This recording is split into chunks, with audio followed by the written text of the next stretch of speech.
नहमदुहु व नुसल्ली व नुसल्लिमु अला रसूलिहिल करीम अम्मा बाद फ़अऊज़ु बिल्लाहि मिनश शैतानिर रजीम बिस्मिल्लाहिर रहमानिर रहीम। मेरे मुअज़्ज़ज़ सामाईन इकराम, अस्सलामु अलैकुम व रहमतुल्लाहि व बरकातुहू। मैं अपने रब कायनात से ये दुआ करती हूँ कि मेरे जितने भी सुनने वाले हैं, रब कायनात सबको सेहतमंद, तंदुरुस्त और लंबी ज़िंदगी अता फरमाए। हम सब के हर मुश्किलों, परेशानियों, तंगदस्तियों में मेरा रब कायनात हमारी मदद अता फरमाए। हमें ज़हनी, रूहानी, जिस्मानी अज़ियत और तकलीफ़ और बीमारियों से निजात अता फरमाए। हमें ज़हनी और रूहानी सुकून अता फरमाए। हमें बीमार दुनिया से बचा कर बीमार मदीना बनाए, और जो हम सब के हक़ों में बेहतर है मेरा रब कायनात हमारे लिए वो अता फरमाए, और जो हमारे हक़ों में बेहतर नहीं उसका ख्याल भी हम सब के दिलों से निकाल दे, और हम सबको अपनी रज़ा पर राज़ी रहने वाला बना दे। आमीन सुमा आमीन। माशाल्लाह से आज रबीउल अव्वल की 14 तारीख़ और दूसरा पीर शरीफ का दिन है रबीउल अव्वल के महीने का। आज पीर के दिन जो मैं आप लोगों के लिए वजीफ़ा लेकर आई हूँ वो है रब कायनात की पसंदीदा तस्बीह सुबहानल्लाहि व बिहम्दिही सुबहानल्लाहिल अज़ीम अस्तगफिरुल्लाह। और रब कायनात के इसमें मुबारक या गनीयू का पावरफुल मुजरब वजीफ़ा है। ये रब कायनात के गैबी ख़जानों से दौलत लेने के लिए पढ़ सकते हैं, अपनी ज़िद्दी से ज़िद्दी हाजात को पूरा करवाने के लिए पढ़ सकते हैं। जब रब कायनात से आप अपनी पूरी मुन्नतें पूरी करवाने के लिए इस वजीफ़े को पढ़ने लगे तो उसकी ज़ात पाक पर यकीन कामिल और 5 वक़्त की नमाज के साथ जब पढ़ेंगे तो रब कायनात आपके ऊपर अपना करम अता फरमाएगा। आपको किसी चीज़ की कमी नहीं रहेगी, आपको गैबी ख़जानों से दौलत अता फरमाएगा, आपकी नेक और जायज़ हाजत को पूरा अता फरमा देगा जो आपके हक़ में बेहतर होंगी इंशाअल्लाह उल अज़ीज़। अपने हुक्म से आप इस वजीफ़े को आज के दिन स्किप मत कीजिएगा, छोड़िएगा मत।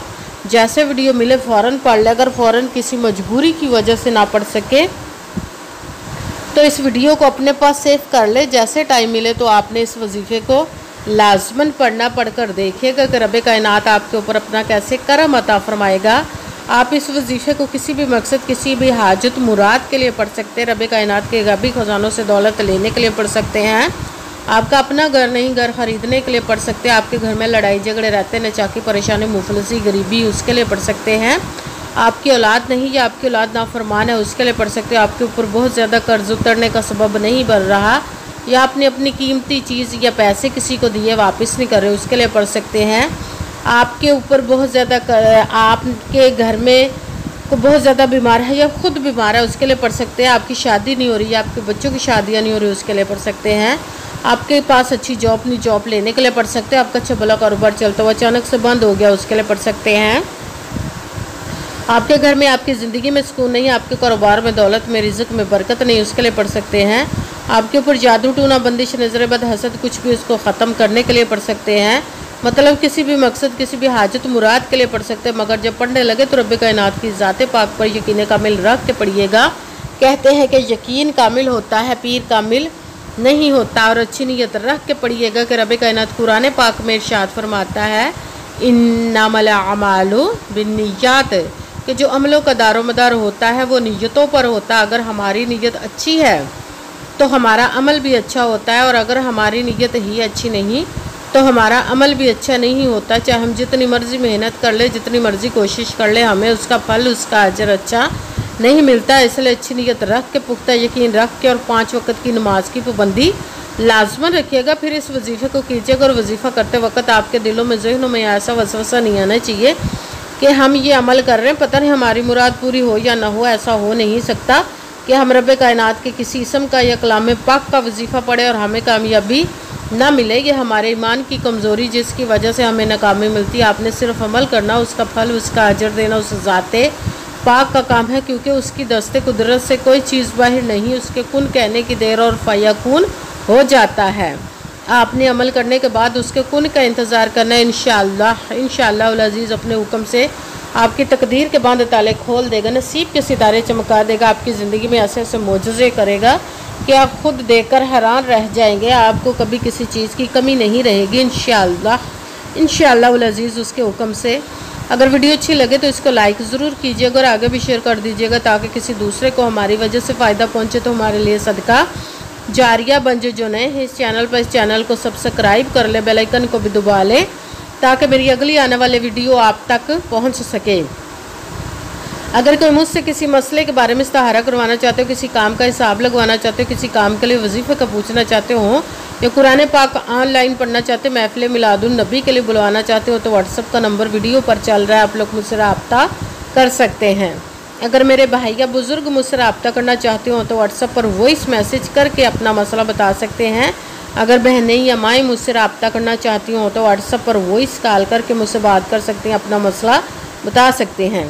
आपने वजीफ़ा करने से पहले कमेंट्स में अपना नाम, जहाँ पर रहते हो जगह का नाम और अल्लाह पाक का एक नाम ज़रूर लिखना है ताकि मैं भी आप लोगों के लिए दुआ कर सकूँ। फिर वजीफ़े की भी आप लोगों को इजाज़त मिल जाएगी।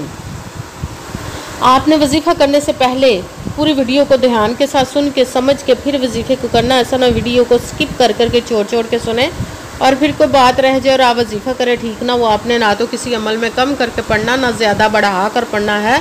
अगर कम या ज़्यादा कर देते तो वो हमारा वजीफ़ा ठीक नहीं होता, हमें कामयाबी नहीं मिलती। इसलिए आपने मुकम्मल वजीफ़ा जिस तादाद और जिस तरतीब के साथ मैं बताने लगी उसी तादाद और उसी तरतीब के साथ आपने इस अमल को पढ़ना है।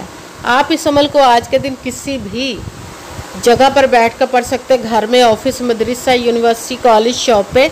मगर जब पढ़ने लगे तो बिल्कुल खामोशी, तवज्जो, सुकून के साथ पढ़ना। वजीफ़े के दरमियान ना तो आपने किसी से बात करनी, ना उठना, ना फ़ोन इस्तेमाल करना है। अगर हम वजीफ़े के दरमियान किसी से बात कर लेते या उठ जाते तो वो हमारा वजीफ़ा ठीक नहीं होता, हमें कामयाबी नहीं मिलती। इसलिए आपने मुकम्मल वजीफ़ा पढ़ने के बाद किसी से बात करनी, उठना या कि फ़ोन इस्तेमाल करना है। आप इस अमल को आज के दिन किसी भी वक्त पढ़ सकते, किसी भी नमाज के साथ पढ़ सकते, नमाज के अलावा भी पढ़ सकते हैं। अगर नमाज के साथ पढ़ रहे तो नमाज मुकम्मल पढ़ने के बाद, दुआ मांगने के बाद आपने इस अमल को पढ़ना है। अगर नमाज के अलावा पढ़ रहे तो बावजू होकर ऐसी जगह पर बैठ कर पढ़ने जब बिल्कुल खामोशी, तवज्जो, सुकून के साथ आप इस अमल को पढ़ सकें। जब अमल करने के लिए बैठ गए तो सबसे पहले आपने एक मरतबा दरूद पाक पढ़ना। कोई सा भी दरूद पाक पढ़ सकते हैं, मगर दरूद इब्राहिमी जो नमाज में पढ़ा जाता है वो वाला दरूद पाक पढ़ ले तो ज़्यादा बेहतर, वरना कोई सा भी दरूद पाक आप पढ़ सकते हैं। दरूद पाक पढ़ने के बाद आपने एक मरतबा आऊज़ु बिल्लाहि मिनश शैतानिर रजीम बिस्मिल्लाहिर्रहमानिर्रहीम पढ़कर अपने मकसद की नियत कर लेनी जिसके लिए आप इस अमल को पढ़ने लगे। फिर पहले नंबर पर जो आपने वजीफ़ा पढ़ना वो रब कायनात की पसंदीदा तस्बीह, उसका वजीफ़ा करना वो है सुबहानल्लाहि व बिहम्दिही सुबहानल्लाहिल अज़ीम सुबहानल्लाहि व बिहम्दिही सुबहानल्लाहिल अज़ीम सुबहानल्लाहि व बिहम्दिही सुबहानल्लाहिल अज़ीम सुबहानल्लाहि व बिहम्दिही सुबहानल्लाहिल अज़ीम सुबहानल्लाहि व बिहम्दिही सुबहानल्लाहिल अज़ीम। इसको आपने 11 मरतबा 11 टाइम पढ़ा। भी साथ दूसरे नंबर पर जो वजीफ़ा पढ़ना वो है अस्तगफिरुल्लाह अस्तगफिरुल्लाह अस्तगफिरुल्लाह अस्तगफिरुल्लाह अस्तगफिरुल्लाह अस्तगफिरुल्लाह। इसको आपने 41 मरतबा 41 टाइम पढ़ना। भी साथ तीसरे नंबर पर जो वजीफ़ा पढ़ना वो रब कायनात के किस्म मुबारक का पढ़ना वो है या गनियू या गनियू या गनियू या गनियू या गनियू या गनियू। इसको आपने 11 मरतबा 11 टाइम पढ़ना है। सबसे पहले एक मरतबा दरूद पाक पढ़ा, फिर एक मरतबा आऊज़ु बिल्लाहि मिनश शैतानिर रजीम बिस्मिल्लाहिर्रहमानिर्रहीम पढ़कर अपने मकसद की नियत कर लेनी जिसके लिए आप इस अमल को पढ़ने लगे। फिर पहले नंबर पर जो आपने वजीफ़ा पढ़ना है वो है सुबहानल्लाहि व बिहम्दिही सुबहानल्लाहिल अज़ीम। इसको आपने 11 मरतबा 11 टाइम पढ़ना। के साथ दूसरे नंबर पर जो वजीफ़ा पढ़ना है वो है अस्तगफिरुल्लाह। इसको आपने 41 मरतबा 41 टाइम पढ़ना। के साथ तीसरे नंबर पर जो वजीफ़ा पढ़ना है वो रब कायनात के किस्म मुबारक का पढ़ना वो है या गनियू। इसको आपने 11 मरतबा 11 टाइम पढ़ना। फिर वही दरूद पाक पढ़ना जो दरूद पाक आपने वजीफ़ा शुरू करने से पहले पढ़ा था। जब दरूद पाक पढ़ लिया अब आपका वजीफ़ा मुकम्मल हो गया। अब आपने दोनों हाथों को रब कायनात की बारगाह अक़दस में बुलंद कर लेना। सबसे पहले अपने गुनाहों की बख्शिश की दुआ मांगनी। फिर जिस मकसद, जिस हाजत के लिए आपने इस अमल को किया उसकी खूब दुआ कीजिएगा और दुआओं में मुझे भी याद रखिएगा, मेरे लिए भी दुआ कीजिएगा। जज़ाकल्लाहु खैरा। जिस मकसद जिस हाजत के लिए आपने इस अमल को किया, रब कायनात अपने हुक्म से, अपने प्यारे महबूब के सदका से, अपने कलाम पाक और इसमें मुबारक के सदके आपकी तमाम नेक और जायज़ हाजात को कबूल व मंजूर अता फरमाए। इंशाअल्लाह अज़ीज़ अपने हुक्म से। आमीन सुमा आमीन। अस्सलामु अलैकुम व रहमतुल्लाहि व बरकातुहू।